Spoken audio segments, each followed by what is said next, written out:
ठेला पलिची देवरू आनी मन से ले लो बिछी बिछी देवरू।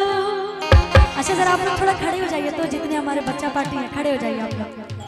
कि नहीं लेगा तो दूसरा को देंगे, कि नहीं लेगा तो दूसरा को देंगे।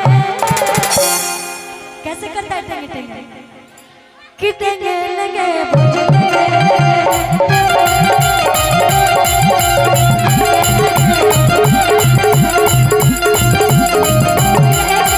वो आ जाओ आप ऊपर आओ ऊपर आओ।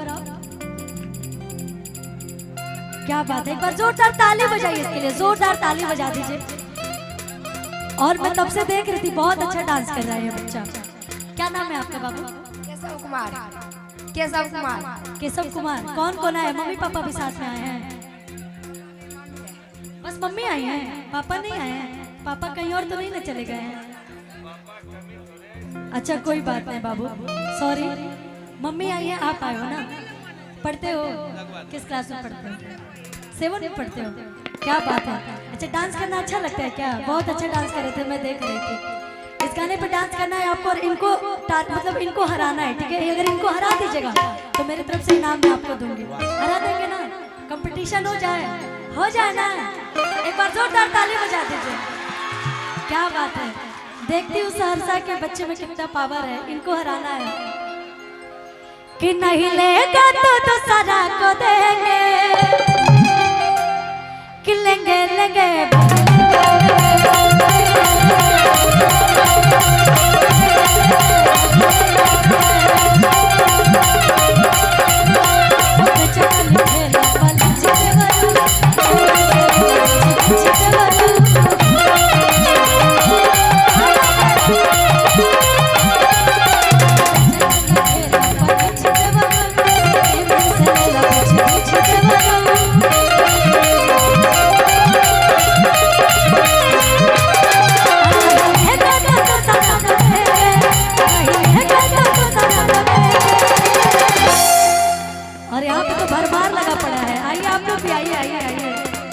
देखिए अभी बहुत सारे लोग आने बाकी है, एक बार जोरदार ताली आनी चाहिए भाई।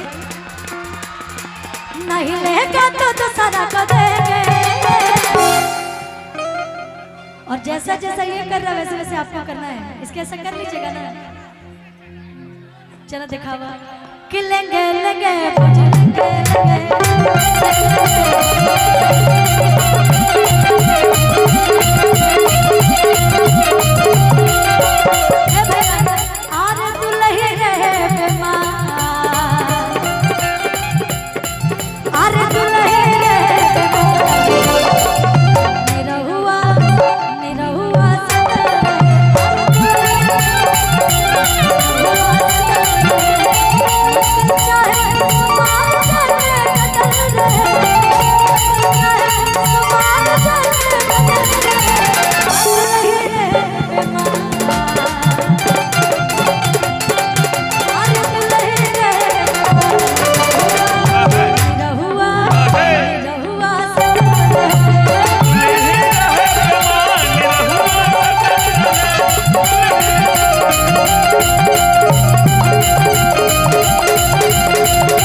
आपने बहुत अच्छा किया है, तो मैं बोली थी कि मैं आपको जरूर इनाम दूंगी। देखिए मेरी तरफ से आप रख लीजिए। बहुत बहुत बहुत अच्छा। हमके घर में छोड़ के तन जाए से पहले